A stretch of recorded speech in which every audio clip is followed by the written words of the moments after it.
Welcome to Royal Legacy, where we will explore the rich athletic history and deep family connections of BYU sports. Join us as we honor the past, celebrate the present, and look forward to the future of the BYU Cougars. Here's your host, Lauren McClain.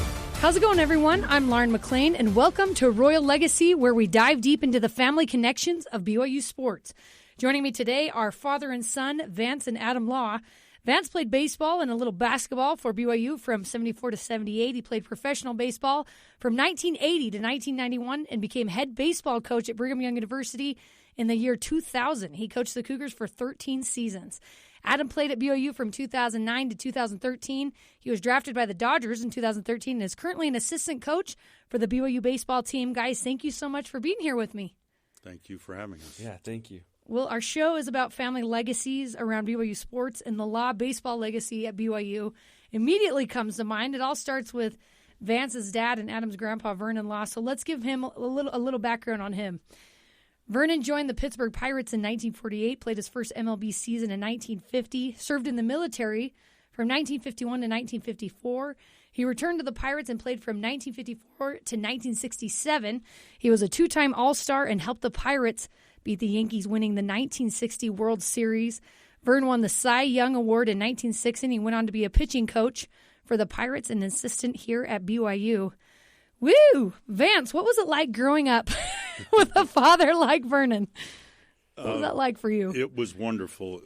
I felt very special, and probably because of his notoriety there in the Pittsburgh area, he would take one, maybe two of us boys to the ballpark almost every day during the summer where we could be out on the field during batting practice. They don't really allow that anymore for insurance reasons, but back then we went out and would shag fly balls. He just told us, make sure you don't get in the outfielder's way and you stay back near the warning track so that you're out of the way of balls being hit too hard.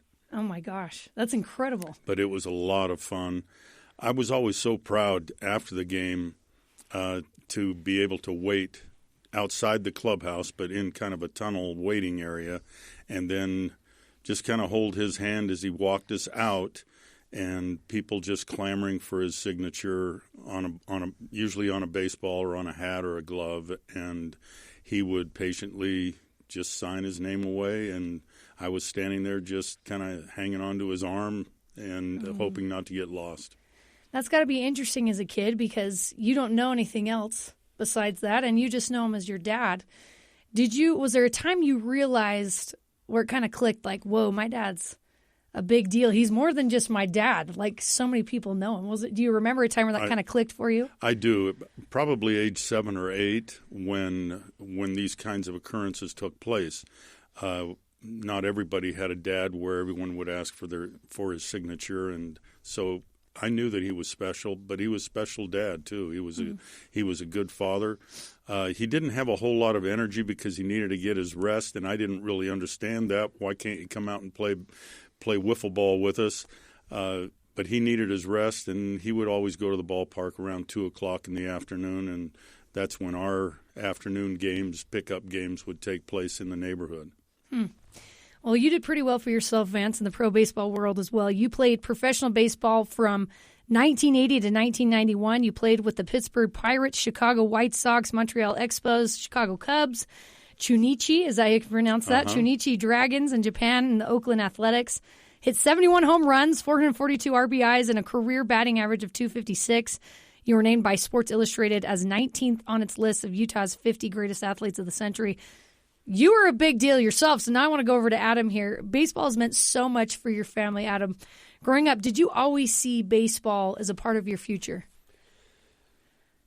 That's a good question, and I didn't actually. And it's probably props to my dad and my mom of just supporting my siblings and I to do whatever we wanted to do, whether that was music or dance or drama or baseball or golf or whatever.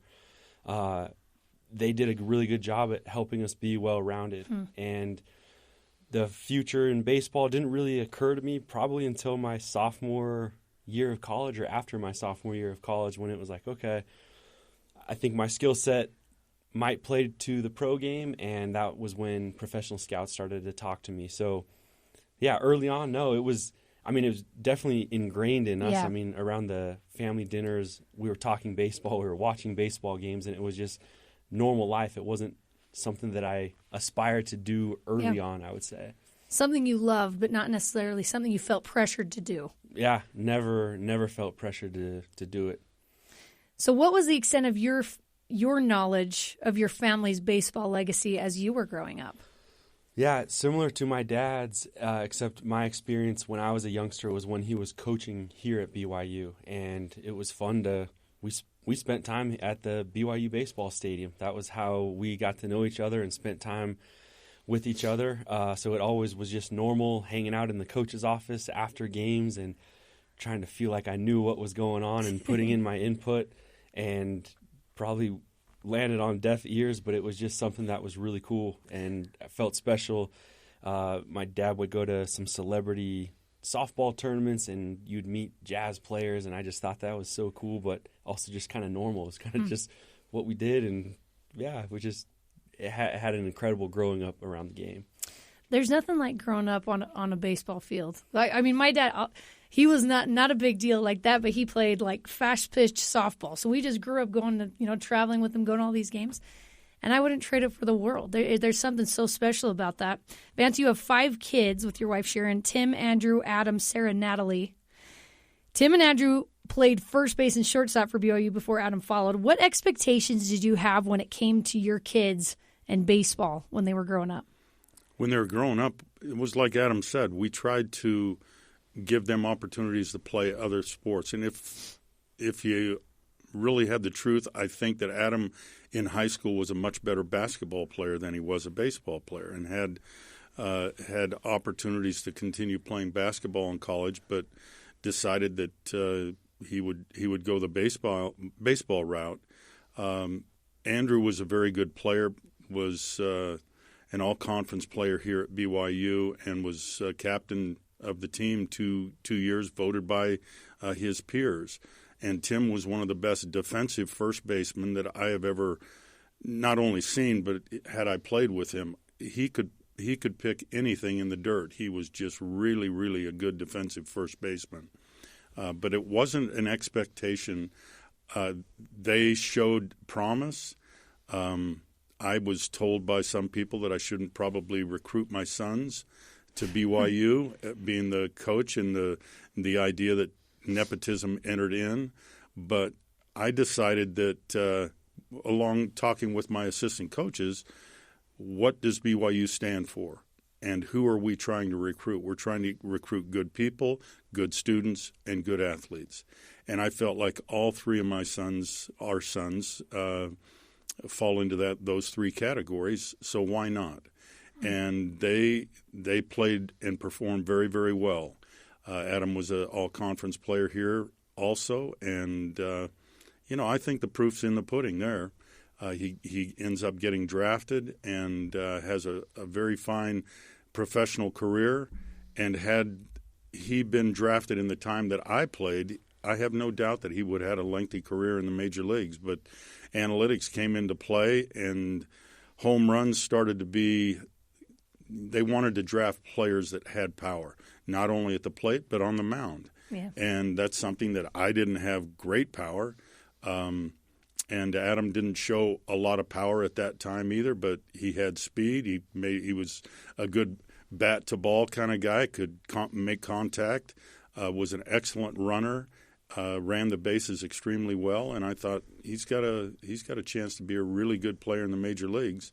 And unfortunately, the analytics said probably not. But he has aspired to and continued to work on different skills in his career, and now has a master's degree in athletic performance, mental performance, and hopes to at some point perhaps get back into professional baseball as a mental performance coach. Mm. Yeah, Adam, you have an impressive career, and I want to go back to you having to coach Adam and your other sons, because that's kind of an interesting dynamic, which we actually have seen a few times here at BYU. Again, with the Kafusi, Steve Kafusi was here, recruited his sons. You now have Mari Whiting playing for the BYU women's basketball team for her mom. So that, I mean, it happens. You maybe started that trend. But Adam, what was it like for you being coached by your dad, and how did you kind of make that separation? Yeah, it was definitely a challenge. And like my dad said, probably basketball or golf was my best sport in high school, and baseball was always kind of backseat. So I walked on as a freshman to the baseball team, and in the back of my mind, I always felt that I didn't belong, that I was there just because of my dad. Mm-hmm. And my older brother was an exceptional player, and we were on the team at the same time. And so I saw his skill set. He's also my brother, but he was, just an excellent player, where I didn't play much as a freshman. And so I kind of felt like I was just there because dad was the coach. But then fortunately I went on a mission. I grew a little bit. I got stronger, and then the skills started to develop. And then in conversations with my dad afterwards he saw some potential development that would take place, and he rolled the dice on me. So yeah, it was weird at first, especially because I wasn't an impact player coming in, and I didn't have the long-term vision that he and Coach Roberts at the time shared. Vance, what was that like from your perspective, having to balance being a dad and a coach to your sons? I really tried. I think that I was tougher on my sons as far as, and I spoke with particularly Andrew. I said, if you're going to be a player, you have to be better than the other guy. And it has to be markedly noticeable by many people, just not by me. And so I would discuss these with my assistant coaches when it came time to make out a lineup. In fact, as a freshman, Andrew wasn't playing a whole lot, and he was behind another freshman that was playing well who got injured. And I had a choice between Andrew and another player. I talked with my assistant coach, and he said, well, if I were you, I wouldn't say that Andrew is markedly better, so I'd play this other guy. So I did. He struggled, which opened the door to allowing Andrew to try, and we were playing up at Utah, and I think he went 4 for 5 with a couple of doubles, and then the rest is history. He started playing pretty much every day, and then when the player that was injured got better, he went back to the lineup, and Andrew went to the bench, and that's just the way it goes. I think my sons understood that that's the way baseball is. It's not always going to be I'm in the lineup every day until you prove that you deserve to be there. Yeah, that I'm sure that puts you in an interesting spot mentally. You probably have to try really, really hard. I would, but I'm a mother. That'd be really hard for me not to give that advantage to my son. But yes, at that high of a level, you have to be really careful with that. Adam, how competitive was your family growing up? Because I don't know about your younger sisters, but it seems like you 3 boys at the top were probably pretty competitive with each other. Yeah, I think all of us are super competitive. From putting inside of the house to making a mini miniature golf course inside the house, or the small hoop, or cornhole, or Candyland, like Chutes and Ladders, all those. Very, very competitive. And it was fostered from a young age of just people want to win, and you're the young guy, and so you got to figure out ways to beat your older brothers, whether it was truthful or cheating. You had to find a way, and I think it taught us all a little bit of a competitive edge, which is really exciting and probably still sticks to me to this day. Vance, were you competitive with your sons as well in things like board games and? Yeah, my wife always says, "Why don't you let the kids win one time?" And so Sharon, I apologize, but it's just, I guess it was, I grew up with 5 boys, 4 brothers, and it was very competitive, particularly the one that was just older than me, Verl. He and I were very competitive. We played on the same basketball team through high school and then here at BYU, and it was ultra competitive between he and I. I didn't like to see people get mad, so I have told him since when we would play one-on-one in basketball, it didn't matter. It was just, I mean, I wanted to win, but it wasn't life and death like it was to him.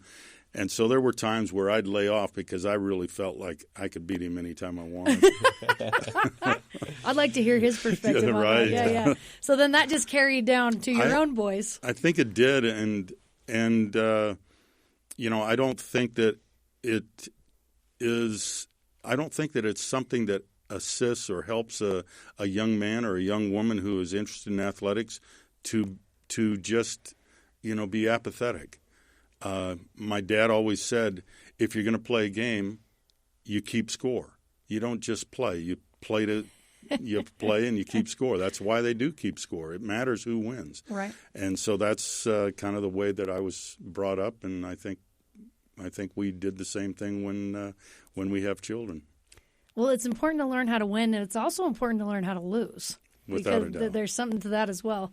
So now that you guys are a little bit older, Adam, do you guys still compete, or have you kind of mellowed out a little bit? No, we still compete. I mean, and I'm fine to go out for a friendly game of golf, but he has his scorecard on the steering wheel there, and he's keeping track. We play a lot of cornhole, and we're keeping track, and it's been fun to. The older I've gotten, the tables have turned a little bit more, and I can't think of the time that I've beaten Adam in cornhole, and that it's tough. That's a hard pill to swallow. It is. Yeah, I'm sure. Vance, growing up, how did your family balance your dad's crazy baseball schedule and family life? It was very important to my parents to keep the family together. And so my wonderful mother, who passed away a year ago this past December, she would drive us across the United States from Boise, Idaho to Fort Myers, Florida for spring training. When spring training was over, she would drive us back to Idaho to finish school while my dad went north to Pittsburgh to start the season. And then when school was out, she'd drive us from Boise, Idaho to Pittsburgh, Pennsylvania. Those are 3 and 4 and 5 day trips in a station wagon, no interstate. It was 2-lane roads and passing semis and doing all that. But we did that for she did it for 12 or 13 years. And I remember doing it throughout my life up until about age 12. Wow. So it was very important to them that we stayed together. Every house that we rented for the summer or for spring training, there was always a piano in there. It was important to her that her children were well-rounded, and I continue to play the piano today because of her influence and insistence on us being well-rounded and doing things musically as well. Yeah, I don't think enough emphasis can be put on the wives and the moms and all that they sacrifice and to try and keep the family together, right, when your career is so demanding. So how did you approach family life when you were heavily involved in pro baseball? The exact same way. Early on, we drove to spring training. I would fly with the team. Sharon would drive up. Usually my dad would fly down and drive with her to Chicago or Montreal or wherever I was playing at the time. But that was always very important. And I cannot – you say probably the most important thing was keeping my family together. And Sharon, my wife, is just an unbelievable example of selfless giving as a mother, as a grandmother now. And I couldn't have had the career that I had without her by my side. She was my psychologist. When you have a couple or 3 0 for 4s and you come home and you're trying to figure it out, I needed somebody to bounce that off of. And she was a great person to be able to talk it out with. And she was never, what's going on with you? You've got to do this. We're going to be out of baseball if you keep hitting like this. It was more, you know what you can do. Just relax. And, she was very mentally strong, which I really needed. I needed somebody that I could talk about or talk to about my career. We didn't have the benefit of having a mental performance coach. And, it's such an important facet of the game that I'm really glad that people have adapted and adopted it into athletics. You're like, Sharon, I'm so sorry that you were my mental stability for all those years. That's right. I think that's amazing. And I'm sure I don't know. The word balance is so interesting, right? Because you can never have a perfect balance between all the different things that you're trying to do. But another one of those things that you kind of have to balance is being a member of the Church of Jesus Christ of Latter-day Saints. So what was that like, being a member of the LDS faith and being in the pro baseball world? It's not conducive to religious activity. There's and I hate to put a stigma, but there's a lot of construction worker talk, not real clean language, and but really good people. I found professional baseball players to be really, really good people. But that was one of the great things about the church, is that no matter where I played, there was always a church. And Sharon always had friends built in, wherever we went. The church members were always there to accept us as a family. We became as active as we could. I would try to go to church on the road. Usually it was only priesthood meeting, and then I'd have to leave to go to the ballpark. And I got some stories to tell about some of the things that took place while I'm trying to get to priesthood meeting or church or a sacrament meeting. I can tell you one time I went to priesthood meeting one morning in Boston with Bruce Hurst, another member of the church, and later that afternoon faced him. He was a member of the Boston Red Sox, and I was with the White Sox. And happened to break up a no-hitter in the bottom of the top of the seventh inning that he was pitching against us. And it was but there were probably 7 or 8 other LDS athletes that we would get together whenever we were in the towns where we were playing. And so the church has been a huge part of our life together, and for our children as well. It's just been it's been a solidifying part of what we did as a baseball family. Adam, you're married and you have a son. Is that right? Yeah. What are just some of the things that you learned from your own dad that you try to pass down to your son as you're in the baseball world as well? Yeah. I think probably just patience. My dad was never a yeller. He was never sitting on the front row screaming and yelling at us. I never felt the pressure of you miss a shot in basketball or you strike out and your immediate your first move is to look over and see what dad's saying or what he's thinking.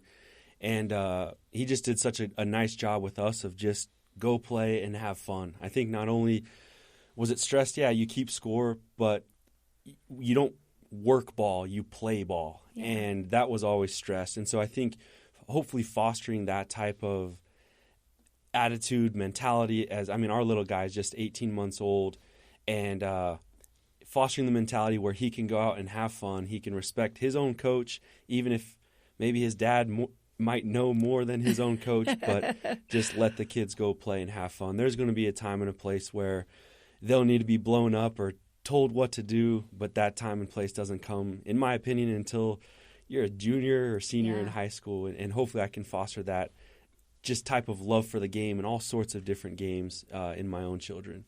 Gosh, I didn't really think about that, where some of the coaches, they were probably sweating bullets when your dad was there watching your games, or that's going to happen to you, I'm sure, as well. Like, my gosh, this guy knows so much more than I do about the sport. I would imagine so, but what was cool is it never crossed my mind as a kid of, I need to talk to my dad about this footwork on this jump shot. Yeah. Because he never made it seem like he was Mr. Know-It-All, even though he may have known more than my coaches, and I had the freedom to go to my coaches and learn from them.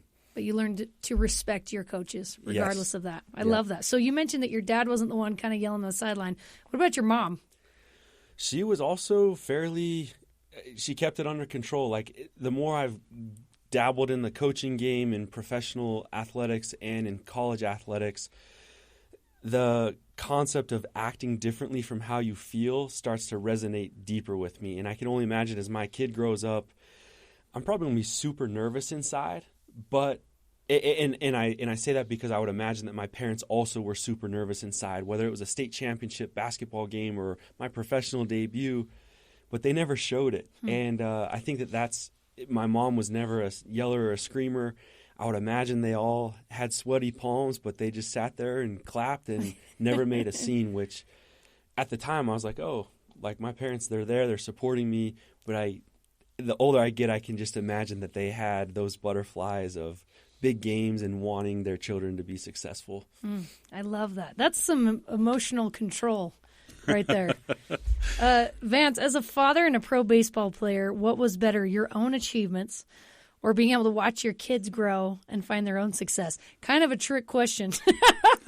but truly, what has felt more better to you? There are some moments in your career that you'll never forget and that were very special. But to see our children succeed in their athletic endeavors has been really gratifying. In fact, maybe the greatest achievement or the greatest thrill that I had in sports is when I was coaching at Provo High School for a period of time.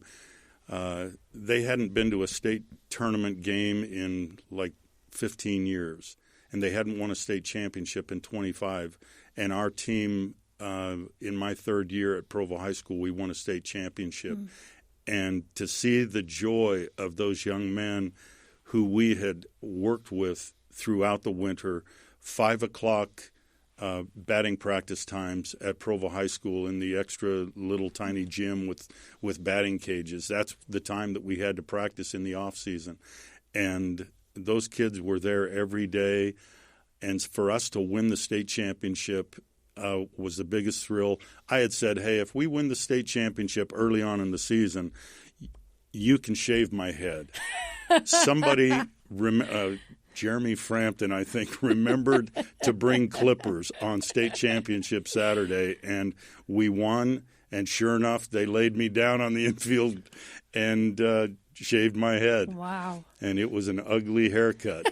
You should have known better. Kids don't forget stuff like that. It was great. But really to see Adam do so well, Andrew do so well, and Tim do so well, and Sarah, our other daughter, was a very good athlete, and to watch them succeed, it just really makes you very, very proud. And though some of my moments were always memorable, I think watching your children succeed is the greatest thrill a parent can have. I love that. And Adam, you've done some amazing things. You played in the Dodgers organization for 6 years. After retiring, you worked for the Dodgers international operations and player development. So what kind of work were you able to do for them at that time? Yeah, good question. So we started a pilot program in Uganda, in Africa. I had served my mission in Zimbabwe, also in Africa, and when I retired from playing, the Dodgers called and said, hey, we want to start an academy over there, and knew of my background in Africa, and so my newly married wife and I headed over there and started this thing up off the ground, all while I was in graduate school getting my master's degree in performance psychology, which ultimately was kind of my dream, is to work as a mental skills coach. And so we intertwined player development, scouting, some new ways of training baseball players, and then have since kind of copied and pasted what we did in Africa to now what Dodger player development looks like today. So, and then we moved back stateside, and I worked as a mental performance coach with the Dodgers for a couple years prior to taking this job here at BYU. So with everything you've learned in that Dodgers job, what have you kind of implemented to the BYU baseball team with what you're doing now? Yeah, twofold. First, how we train our players.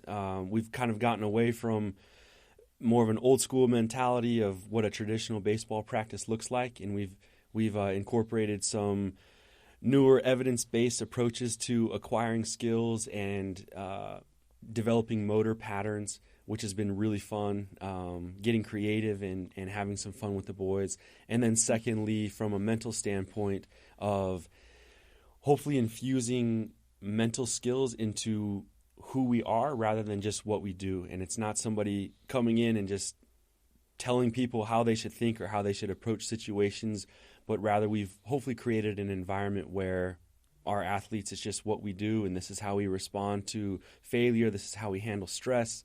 This is how we focus on the present moment, and it's just who our fabric is as BYU baseball. How many years have you been with BYU baseball now? This is just starting my second season. Okay. Yeah, so fresh. So you might barely be seeing some of these things come to fruition, right, on the team? Yes. Yep. Wow. Yeah. That is super cool. That's fun. That's something fun to watch for. It's fun. Vance, sports teaches you so many life lessons and gives you experiences that you wouldn't otherwise have. What do you think is the greatest thing you've learned from the game of baseball? Hard work. It didn't take me long for that answer. It's such a long season. The rewards are great, particularly in this day and age. If you happen to sign a multi-year contract that is worth, where you don't have to work again. I didn't play in that era, but it was still a lifelong goal that I had, even as a 5 or 6 year old. I knew what my dad was doing, and that just looked like fun. And that's what I wanted to do since I was about that age. And I knew that in order for that to take place, no stone could be left unturned. You just had to work, and you always took BP. And nobody threw better batting practice than my dad. You have a Cy Young Award winner who could just paint the corners like no pitcher. No other batting practice pitcher. I struggled early on in my career with handling an inside fastball. And so when we came home in the off season, I was able to work out in the old field house when they could drop the nets there, and my dad would just continually hammer inside fastballs at me until I finally got the idea of what I needed to do. And I have a great debt to pay to my father, and gratitude. He has just been a wonderful coach and a wonderful dad. Incredible. I love that so much. And Adam, BYU's baseball season starts February 14th, the day of love for the game you love, right? Kind of cool. As an assistant coach, what do you like about this year's baseball squad? Hard work, to what my dad said, is for whatever reason this year the boys have really come together, and it's fun to pop down to the office late at night to get something and the batting cages are full, or the boys are hanging out in the clubhouse playing ping pong because they're taking a break from hitting off of the machines. So it's really fun to see our team culture become more of a cohesive unit rather than just individuals playing. So that's been really fun. So I look forward to seeing them play together as a team. We've got some new and exciting pieces on the offensive side, with some players who transferred in, as well as some current freshmen, and I'm really excited and looking forward to see how we'll pitch it. That's what it always boils down to, is how well can pitchers throw, and so we'll see. We'll give it a go, and I just can't wait. I mean, I think it's 24 more days till the season starts. I love it. Yeah. So awesome. I'm here with former BYU baseball legends, Vance and Adam Law. Thank you guys so much for telling your stories and for taking the time with me today. Thank you, Lauren. Yeah, thank you. Thanks again to Vance and Adam Law for coming on the show with me. Tori Kimball helped produce this episode with senior producer Terry South. You can join the Royal Legacy wherever you get your podcasts, on Apple, TuneIn, Stitcher, Spotify, or on BYUradio.org. Royal Legacy is a production of BYU Broadcasting.